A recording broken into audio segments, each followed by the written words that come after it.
to PyData Global. We're excited to have you join us. Feel free to use the chat to connect with fellow attendees and share your thoughts during the session. If you have any questions, please post them in the Q&A tab and we'll address them at the end of the session. Now it's my absolute pleasure to introduce Busirah Ahmed. They'll be presenting the talk entitled Fast, Cost-Efficient Analytics on Blockchain Data Using DuckDB, Solana as a Case Study. I'll go ahead and give it to Busirah to take it away. Hi, everyone. Nice to be here. I'm very new to this platform, so I'll share my screen shortly. So I'm just trying to still figure out, how to use the app. Wait, fine.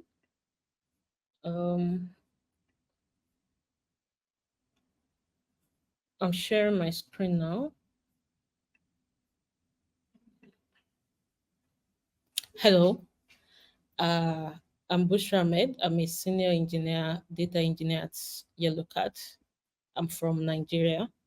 The topic today I will be discussing today is fast, cost-effective analytics on blockchain data using DuckDB, and I'll be using Solana data as a case study. How many people are quite familiar with blockchain data or Solana data here? Please kindly signify. I'll be looking into the chat.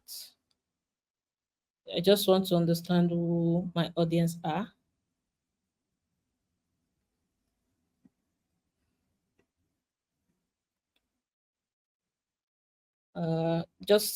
You can just type yes, or if there's a, you could also click on the reaction if you don't want to type.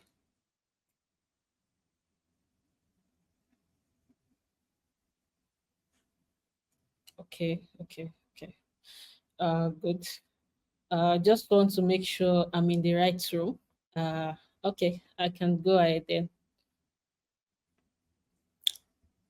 So, BigQuery, I don't know if we have a lot of people that are quite familiar with BigQuery, but when you're new, you just see it as an analytic platform where you could, run your query, run your experiment, try out this new idea that you have, and they also tell you, oh, you have free credits, right?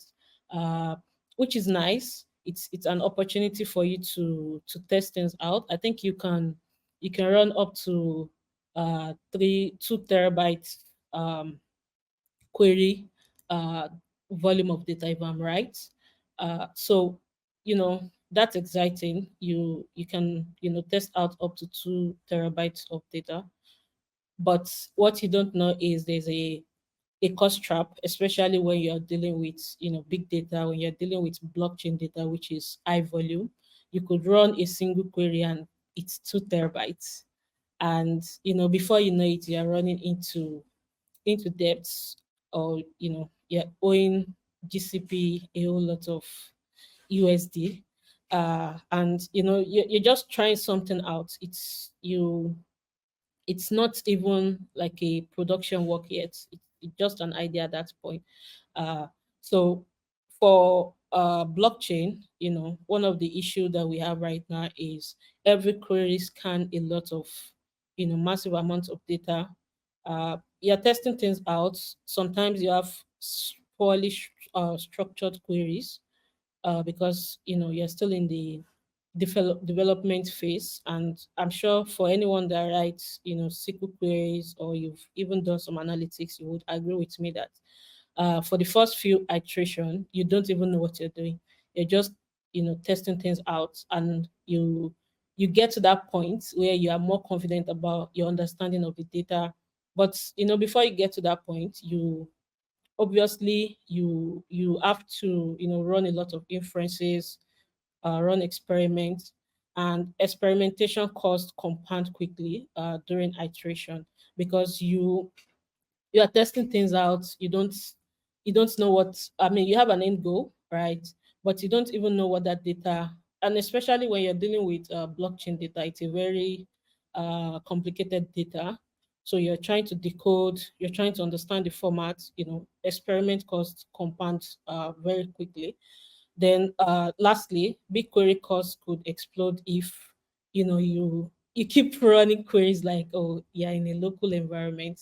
So these are some of the problems that we face as data enthusiasts or a data engineer, data analyst working in BigQuery. Uh, so just put a small quote here. Experimentation becomes dangerous if you treat BigQuery like a local database, because it's not, and you get charged for every data pool. So you have to be careful there. I mean, this is an article I found when I was preparing for this talk.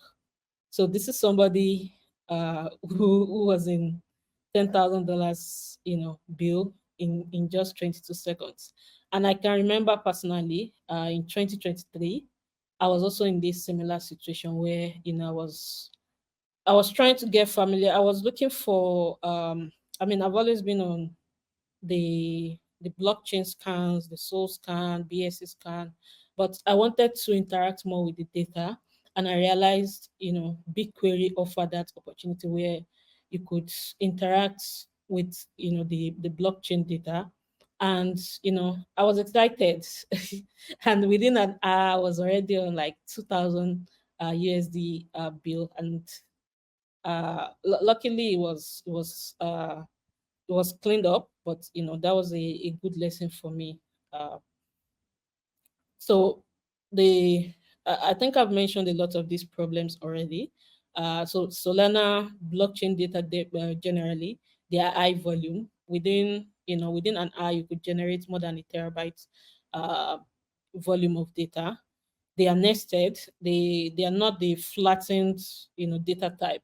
They are mostly nested because it's, I mean, in the real sense, blockchain is more of a a graphical interaction. So they are mostly nested. So when you're looking into balance change, the logs, it's not a flat data at the end of the day. So you also have a lot of historical blocks, historical data, and it's I don't think there's any optimized way to you know explore the data, because a simple query could cost you 1 terabyte, 2 terabytes, and you keep wondering. It's just a simple query, just a select star, right?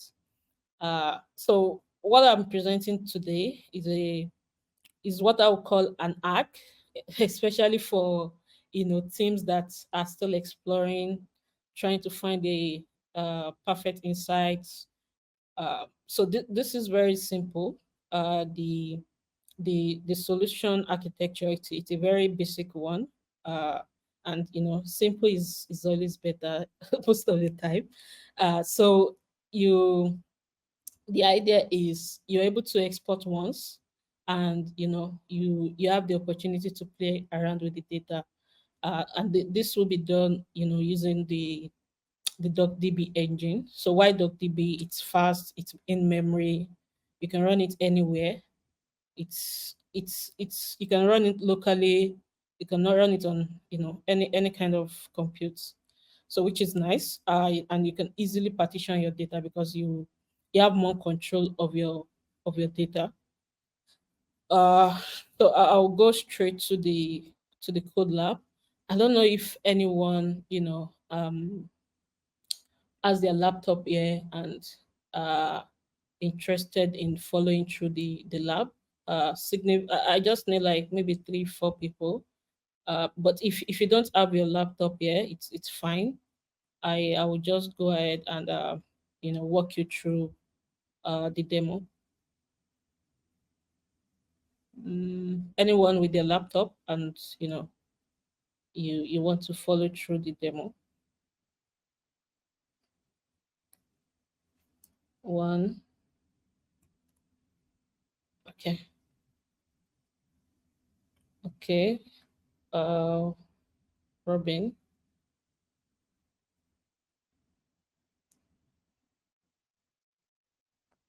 Okay, cool. I Robin, I'll try to slow down a little bit so that you can follow through with the demo. So first, you need a GCP account.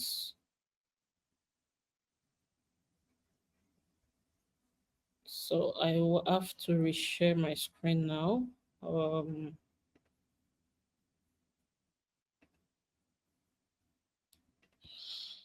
And I'll be sharing my entire screen.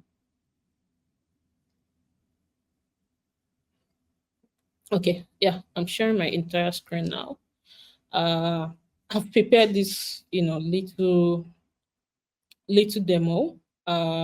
So for anyone who's interested in following through, I will just try to, start from the beginning, which is so let me just, open my fresh account. So when you create a new account, you get, I think, around $300 free credit to explore GCP, which is nice. It's an opportunity to test things out. So when you sign up, you should have this screen. uh can you confirm you have this screen? I'm assuming some of us have GCP already, and if you don't, I think it takes like less than a minute to sign up. It's pretty straightforward. So you just need to go to console.cloud.google.com. Um, are we on the same page? I Robin.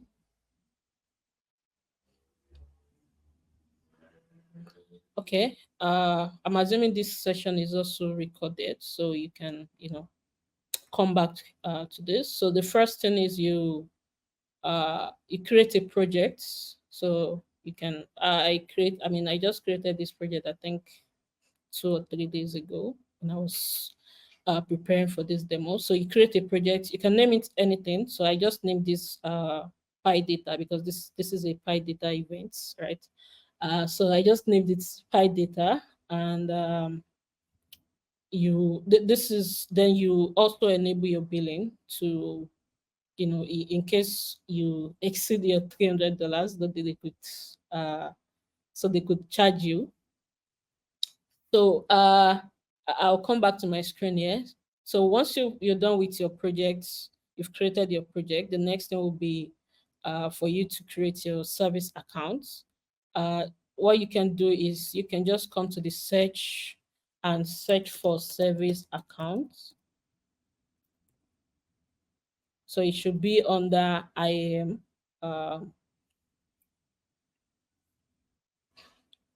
So you would see I have mine created already. So all you have to do is click on create service accounts, type in the name of the service account, PyData demo. Then you could add description. It's not compulsory, but uh, then it's important to add as minimum permission as possible, because you don't want this service account to have access to all services within your Google Cloud, right? For security reason. So all we need to do is to grant access to create storage. So I have all the permissions you need here. So you need like a storage admin, and also you want to access BigQuery via the service accounts that you've created. So you can add these permissions, these 3 permissions that I have highlighted here. Then you should see all the permissions. So if I search for storage admin, yeah. So this storage admin just gives access to a full control to your buckets. And if it's this for a company, you could also grant more minimal permission. Like you could only grant access to create buckets. Once you identify things that you need to do with that particular service account, then you could do that. So you don't have to really grant storage admin. You can also minimize, some of the grants that you are adding. Uh, so then, well, once you're done with your permission settings, then you go ahead and click on done. So this will create a service account for you. So this is the one I just created now. I didn't add any permission because I already prepared an account. So this should be similar to what you would have. So um I can see it's enabled, the description. Then we are ready to work within BigQuery. So next thing is to search for BigQuery. I like to use search. You can also navigate, but why not just search? Because the search would already list out everything that you need. So here you could see product warehouse analytics. So this is the BigQuery we're looking for. Uh, for a new account, you might just need to enable BigQuery, but then it might also prompt you to do some two-factor authentication just for extra security stuff. But yeah, this is what the homepage look like. So the first thing we want to do uh, is to create a notebook. But before we go ahead, I want to be sure you guys are still with me. Sadly, this is an event where I can't see my audience. So can you just make a reaction, or just make a comment to confirm you guys are still following?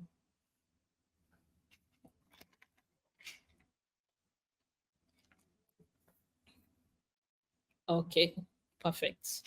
Uh, I just want to be sure I'm not alone in this room. Okay, good. So the next is to create a notebook. I already have my prepared notebook, but you just click on notebook.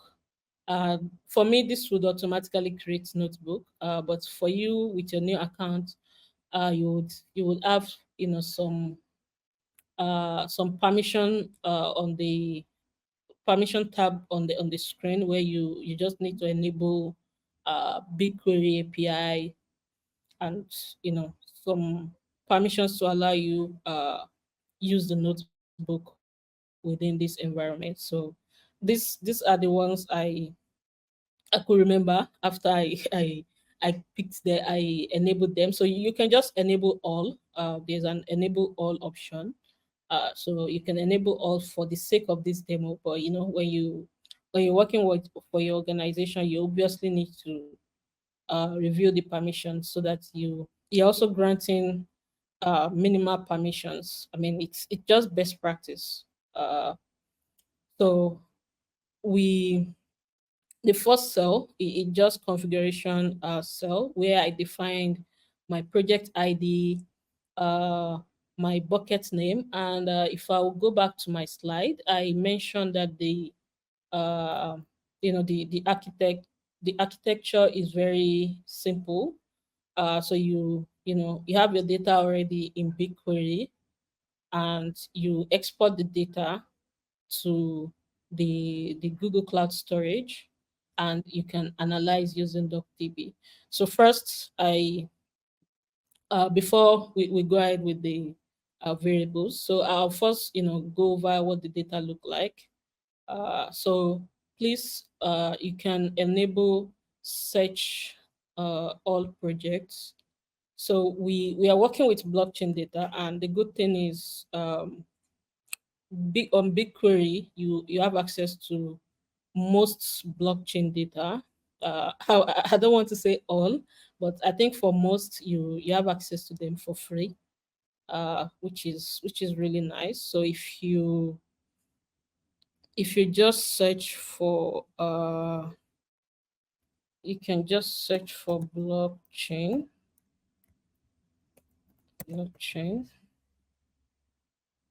like I said, I just like to use this search.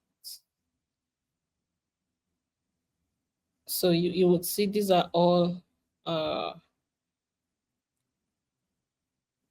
blockchain data.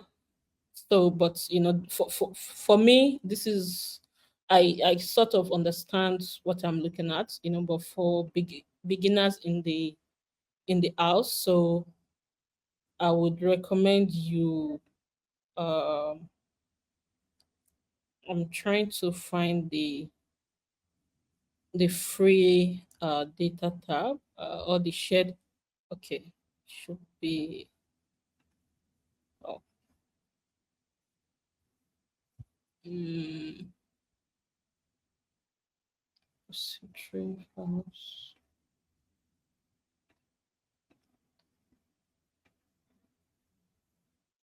Okay, I think I'll just go ahead and search. Search is just faster and okay. So this is the database I was looking for, BigQuery public data. So in the public data, you should it should show on your screen. So or if you can't see it, like I was looking for it, you can also just search for BigQuery public data. So this has like a lot of publicly available data, but for us we are more interested in the blockchain data. So you would see, these are all kinds of sample data that you could play with. But for blockchain, it's not a sample data. I think I need to correct myself there. It's the live data. So if you go on let's say Solana scan, uh, so scan for every transaction that you could find there, for every account, you should be able to trace that data within the data that BigQuery has provided. So that's the point, and I think the latency is an R. So you could get up to the latest the earliest R, so which is really nice. I mean, if you're getting near real time data for free, that's really nice. So I'll just go ahead and search for Solana here, so I could see the schema crypto Solana mainnet, and in this schema we have or in this data set we have couple of tables. So we have the account table, and this is a very important step when you're working with any data, uh, and for blockchain it's even more important, because this is large volume of data. You need to understand what am I looking at, so that when you want to run your query, you are also very intentional about the kind of queries that you're writing. So first we are going over the table. So we have the accounts table. The accounts table has all accounts related data. So for every wallet, you could have sub accounts, but I wouldn't go into really deep into the content of the tables. So we have the block reward, we have the blocks, instruction, token transfer, tokens, and transactions. So for this demo, we will be using the transaction. So just let me take a step backward. So there's also a details tab here, where you could see all the, when the table was created, I mean, when the data set was created, when it was last modified, and all of that. So the time travel window, some really important information about these data sets. Now we go to the transaction, because this is what we'll be using for uh, the demo. So first, let's go over the details also. So it was last modified today, few minutes ago, 1:20:25. So that was, like 22 minutes ago, or 32 minutes ago rather. So which is quite recent. So which means you can get data from the last 32 minutes. So it's partitioned by the date. So this is a very important thing to also note, to know the partition key. So, and you could do a filter on the block timestamp if you're interested in knowing a particular uh, transaction from a particular date. So it's partitioned on the timestamp, clustered using the signature. Yes. So these are just in the description of the data sets. And for storage, this is currently uh over 700 terabytes logical bytes. But uh yeah, so I think that's it about the data description. I don't want to waste too much time on that. Then if you preview this, you could also see, the the sample preview here. So you could uh, get familiar with the data from here. Then the schema, you could see the data properties.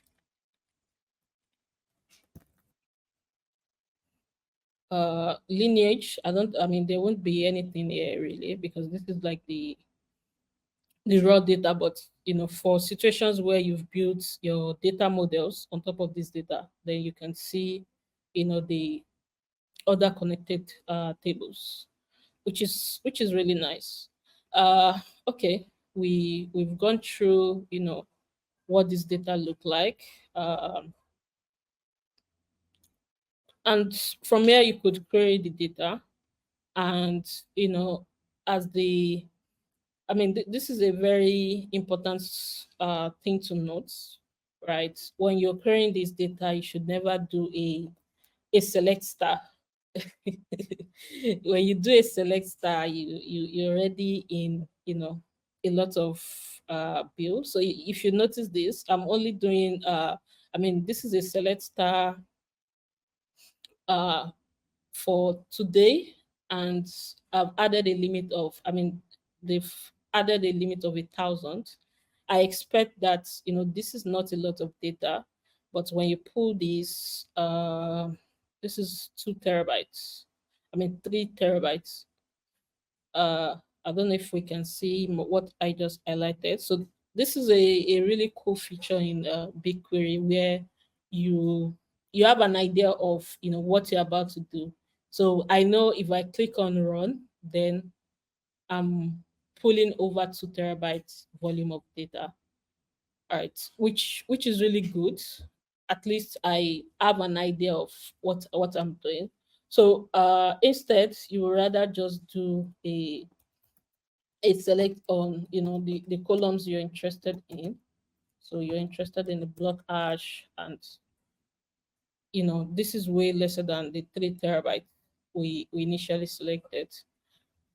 So in the real sense, I mean, the point here is that the limit is not even though the limit is there, and in most traditional databases, your limit should really limit, it should be doing the work of limit, right? It should limit the amount of data you're pulling. But it doesn't actually work that way. If you notice, you're still pulling the 207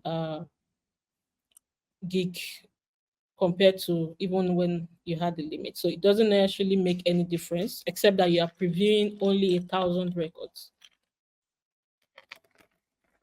So yeah, I think I've touched about why you should not do a select star, and why you should select your field. So I'll just close this. But for this demo, we would be running through how can you, because most of the time, I mean, for me, when I have to work with this kind of data, I'm quite new, right? And I don't have and I'm assuming that's the same for everyone. It's the first time you're working with the data, or you're even looking for a new insight. Probably you have to decode a a a swap from a new liquidity provider, or you're looking for something different, something that you haven't used before, and you have to look at the full data schema. You want to get familiar with the data. You're doing your EDA. You obviously, I mean, a lot of time you need to see the full data. So the idea of, oh, you never do a select star might not necessarily work every time. Sometimes you need to see the full schema. So that's what this demo is all about. A How do you do a select star without costing you a fortune? I think that should have been the topic. So first, I know I've talked a lot about, and it's already over 30 minutes. I've talked about, and this is like a build up, so that for people that are not even quite familiar with the data, they they understand, why are we talking about this? Why is it a problem? Why is it a topic to talk about? So now we we're focusing more on the solution now. So in my prepared notebook, this is where so we've enabled the notebook API, and I'm also assuming the folks with their laptops are able to uh, catch up, because I've spent so much time going over the data, explaining other stuff. So we define our parameters. I mean, you don't necessarily need to do it this way. You could just define them as a simple variable.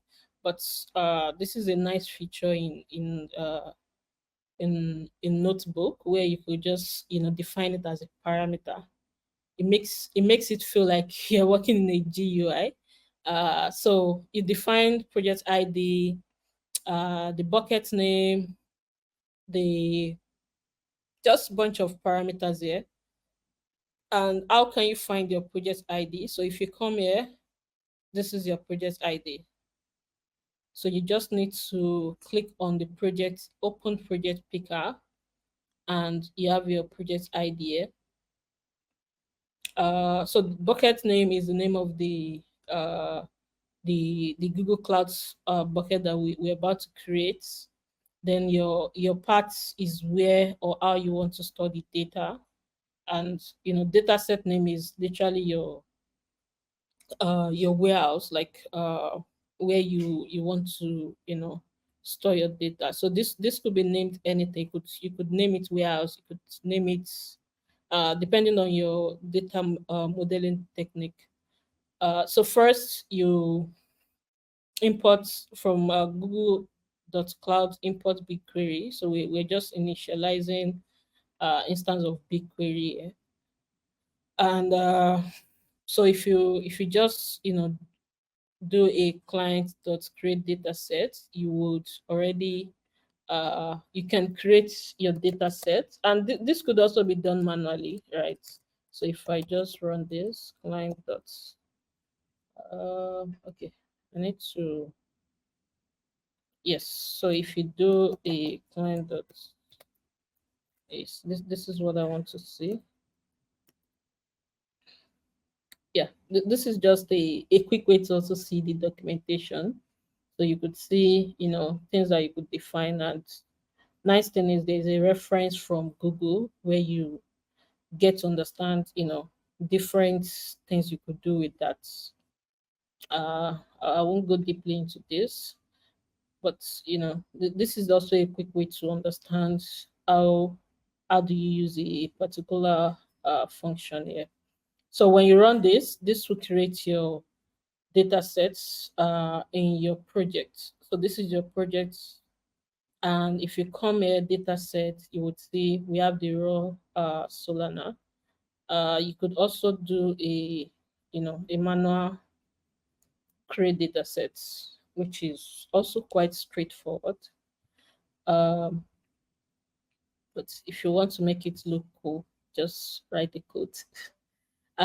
So next is to create a storage bucket, right? So you you create your storage bucket. You also doing an import from Google.cloud. You import your storage, you initialize your clients, and this is also a very simple script. So this already would create your bucket. So let's say I want to name this PyData Solana. All right. So I just need to, oh, okay. I should have used the fancy UI. Anyways, so now I can create my bucket. So you see the bucket is created, and if I search for my Google Cloud Storage, I should see list of created buckets. Buckets. Yeah, so this is the bucket I just created now. But sometimes you also need to do, additional configuration. Probably you want to pick the location and some other stuff. So you can always do that. From here, we'll be writing to the buckets because we've created the buckets. Uh, we have permission to write to the buckets. So from here, and I will copy this data. I mean this query. I'll copy and bring it here. Okay, I already did that, which is perfect. Oh no, I'm just creating it up. Yes.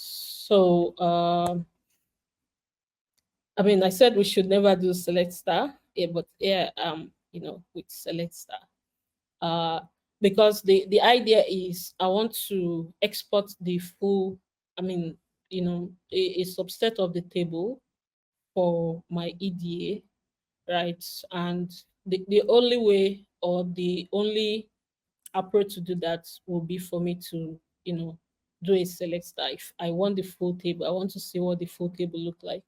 But what I've done differently here is one, there's a filter, which is nice because it is partitioned using the, the timestamp. And also I'm taking a table sample. So what the table sample will do for you is it will select sample of your data, and you can also define what percentage. So for me, I might be interested in the 10% of the data, but let's look at something without the table sample. We had 3.7 terabytes to run, and if I say 10%, so I should expect a, three, yes, 85 gigabytes. So it depends on, the use case, right? And the point here is that I mean, when you do a full select, it's very expensive, but in the real sense, you need the full data set for your actual work, right? But when you're doing your EDA, you don't necessarily need the full data set, which means you could, take a sample of that data, do all your modeling, explore the data, then I mean, once you have like a solid model or you have a production level of model, then you could now bring it back to BigQuery to run. Because at that point, you are running uh, on aggregated model or aggregated data. You are not putting, and obviously uh, that's not as much as, doing a select star.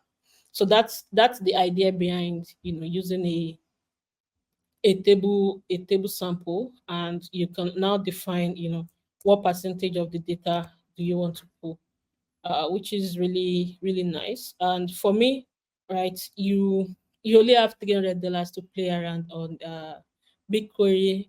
You have 2 terabyte free query on BigQuery. I mean, you have $300 to play around with on GCP, and you have 2 terabytes to play around with BigQuery.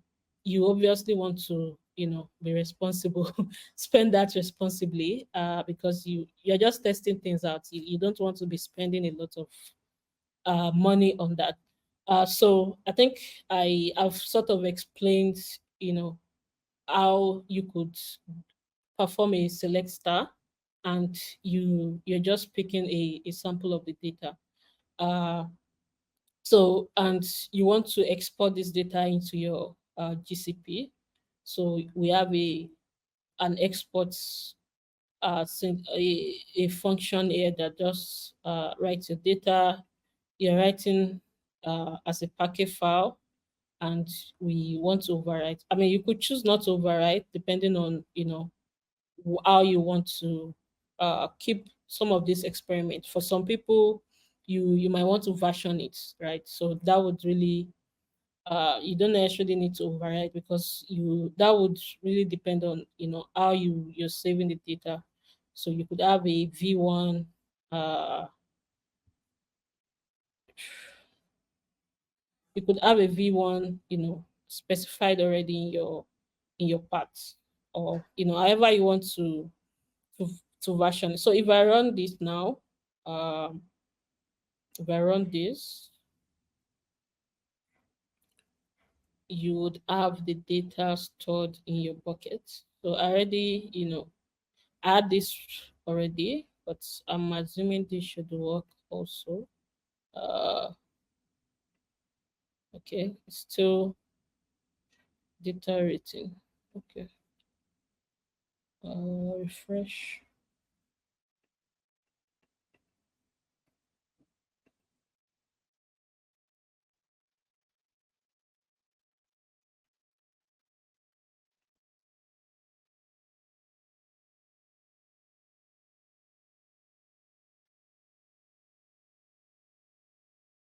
Oh, okay.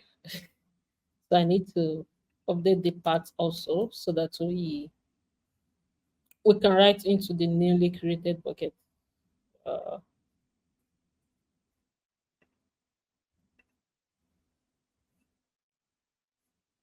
so if you refresh, yes. So the data is exported, and you know, it's in Parquet file, not partitioned, but automatically you have your uh, Parquet file. So now we have the data exported, and the next step would be to go to explore the data. Uh, so two things: you could choose to be in these environments, like create your notebook within BigQuery, but I prefer to have my notebook outside BigQuery, especially the fact that I mean, it's literally the same thing, right? But you can easily share the notebook uh, without having to. I've shared this with uh, without having to. So I will share the link to the notebook, and I'm assuming anyone with the link should have access. So let me just. Oh, okay. Anyone with the link should have access now. Uh, Let me just reshare. Okay, it's the same link. Good.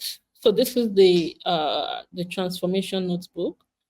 So this are just so the first step will be for you to authenticate. You want Google Colab to know, or the GCP to know, that you you are the one trying to access services, resources from another environment. And the fastest or the easiest way or the simplest way to authenticate is just to use this two-liner. It used to be longer than this, but thank God for innovation. So it's a cleaner script now. So the next is to generate your HMAC key. So for you to use DuckDB on GCP, or on GCP, let me be specific. So on GCP, you need to use your HMAC key to create a secret. So if you go to the official documentation, hopefully I can find that pretty quickly. Just yes, yeah. So if you go to the official documentation, um the step is nicely written there for anyone who's interested. I'll share that link also. uh okay, this is taken. Okay, yeah, so you need the, so this is just the step. It's pretty straightforward and simple. uh so wait, but how do you generate that? So you can either generate that on the console, but because I'm trying as much as possible to, you know, to automate, you know, a lot of steps where I know that all I have to do is run my query. And another thing is, for this, you, it's also safer because I have exposed my notebook now. You know, you guys have access to my keys. But the nice thing about this is I can always, you know, generate a new key. I can always add, you know, a part of the script to delete and regenerate my service account. You know, I can automate a couple of things to ensure that, for every run I'm generating new keys, I'm safe and all of that. So this is just a simple script. So first you need to, you know, copy your project ID. You could find that here, project ID. And the next will be your service account email. Remember, we created service account at the beginning of this demo. So service accounts, and this is the email. Yes, this is the email. And you paste there. Uh, then you can, you know, create HMAC key, and you get your access ID and the secret. So for this is the, you know, generated keys. And the next part will be for us to install DuckDB. Like I mentioned at the beginning of the demo, DuckDB is a very fast, you know, SQL engine, and it stores data in memory. So you, and the connection is pretty, you know, straightforward. So all you need to do is install. You could install it in any environment on your local computer, but I prefer to use it on Google Colab because I don't have to, you know, worry about compute any resources. I'm just running on Colab. Uh, then you create your connection and also install, you know, a couple of extensions. Just HTTP FS actually. Uh, the next you want to see, you know, your files. So I am using GCSFS for that. So you can list out, you know, all the files in your, which is nice because what this means is that you, if you don't want to run on a lot, uh, you could even just, you know, pick out one package file if you don't want to run on the full folder that you've created. So this is just reading the files, and this is where we actually, you know, creating the secrets. So now we have the key and the secrets, and we would be creating the secrets on doc for DuckDB. So I just have an execution query here, executable query here. So which creates secrets, and I can see the secret created. So now I can read my files. So, and because I have Parquet files, you could, you know, store your data in JSON, CSV. So you just need to call the read function. So here, uh, I'm doing a select star. You know, I want to see, and this is limited to 100 rows. So this is the same data. So you could find the signature, you know, accounts, every column basically. And the good thing is you could also, you know, if for any reason you need to correspond this with the on-chain data, you could easily, you know, go on-chain, So scan and do your search. Okay, I'll use this signature instead. I should be using the signature.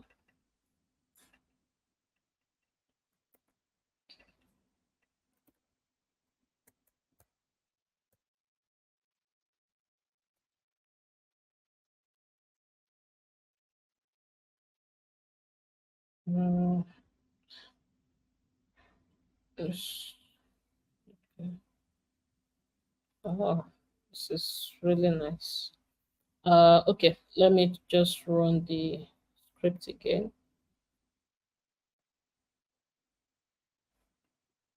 so that I can copy. Since I don't have uh the full the full hash.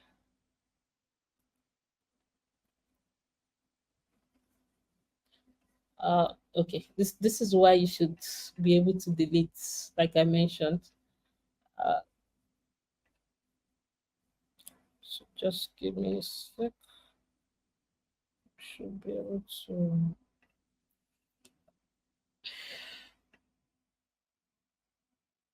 And I mean, if you want, you could create this one time, and you don't have to, you know, always run that HMAC uh, code.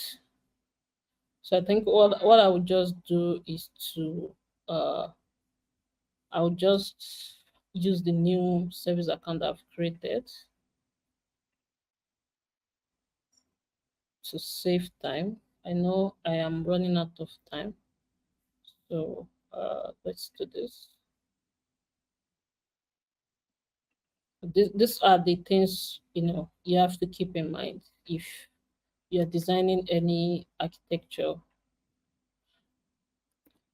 Uh, okay, I think I'll just type storage. Okay.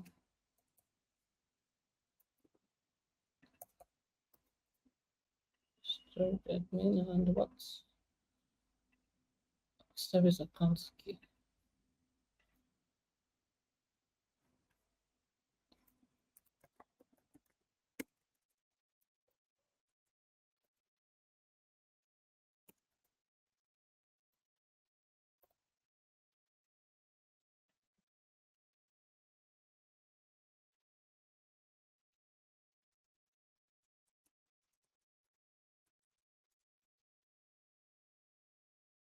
Okay,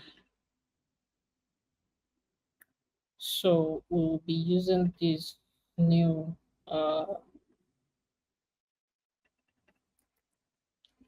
hopefully the demo gods are not here.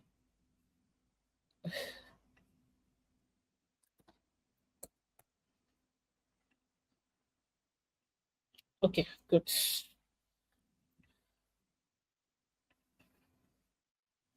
So but you should always remember to delete this if so you don't end up in the situation where you are recreating this what's the missing credential. Okay, I need to restart this runtime. Start the script. So PyData demo. Yeah, I should not even use this.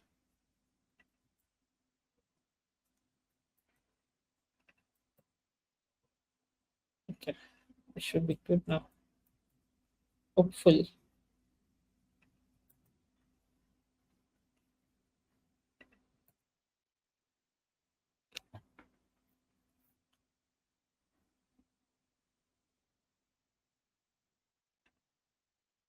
Yeah, this will take a little while because it's trying to read the full uh, data.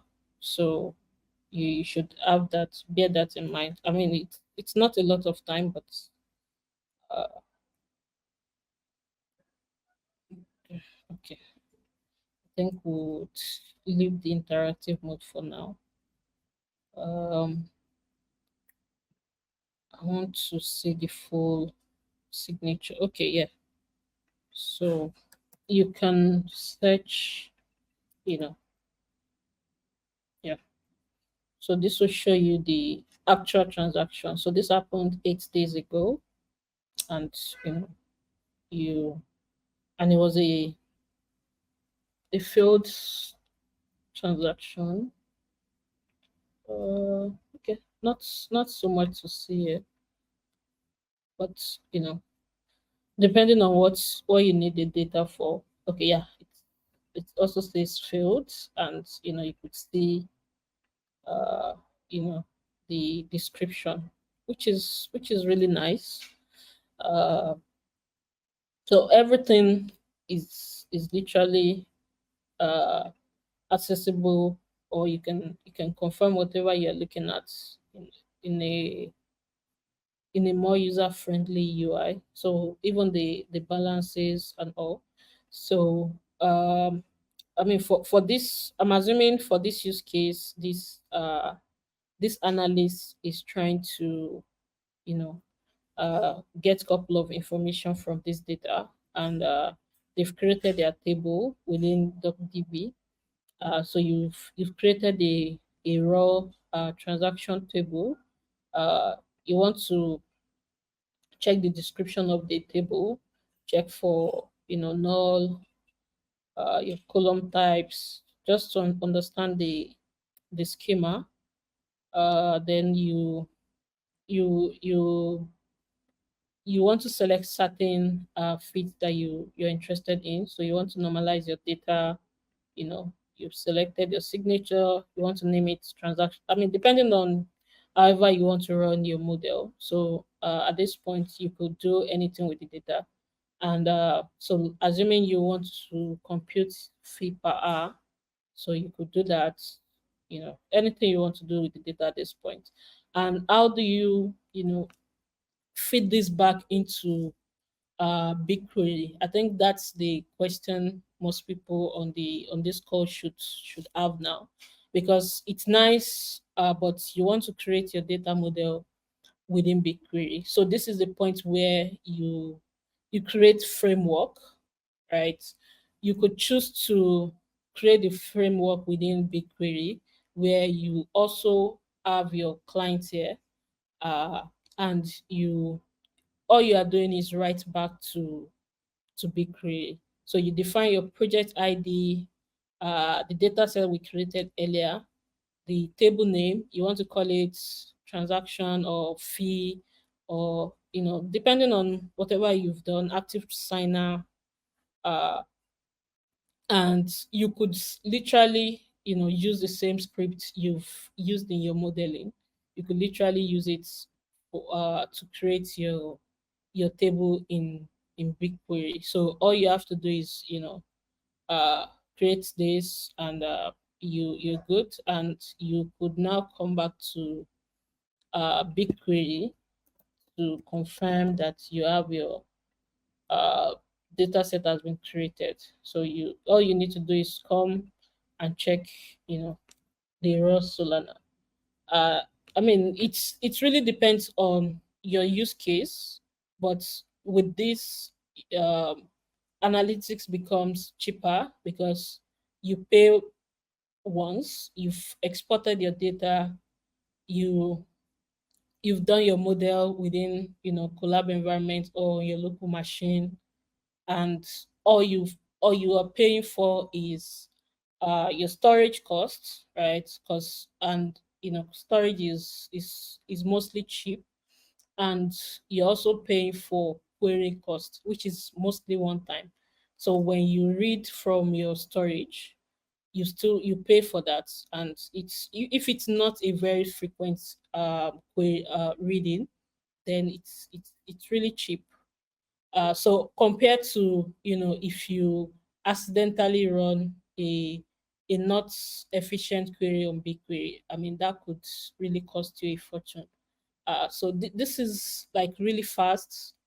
It's cheap, and you could really create some efficient data models.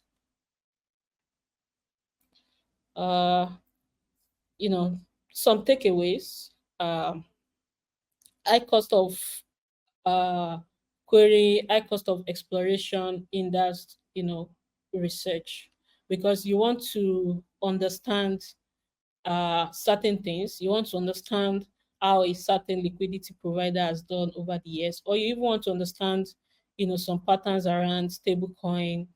But because it's very expensive to do your exploration on, some of these cloud platforms, you find it hard, and they are just an individual researcher. So this approach could solve that. Data professionals must make big data readily available. It's as a data engineer, as a blockchain engineer, data engineer, it's your work to make, this data accessible. And it's really important that we start thinking about what are the cost efficient, because most of the time cost is a major thing, is a major reason why a lot of people right now don't work with blockchain data. Uh, so we must also prioritize, accessibility, because for analysts to work on this data, it has to be accessible to before you can create your charts, your dashboards, your reports. You need the data to be accessible first, because you can't create off anything off empty data. uh then when you have to handle massive data sets, then you need a lot of compute resources, which is not cheap. So for us, we always need to think about, what are the most efficient way, what are the most optimized way to do things while following best practices. Thanks everyone for listening. And you can connect with me on LinkedIn. Just search for my name, or you can use the link on the screen. Uh, nice meeting everyone on this call. Thank you. So this I'm open to questions now for anyone that has questions. Uh,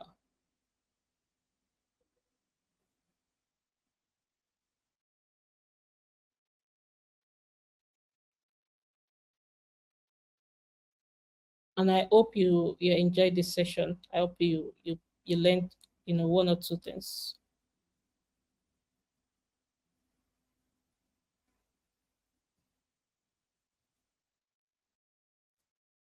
Okay, I guess I understand this is a very intense session, and I've tried as much as possible to also do a lot of explaining, especially for people that are not quite familiar with blockchain, and even the platform, uh, Google Colab, BigQuery, DuckDB.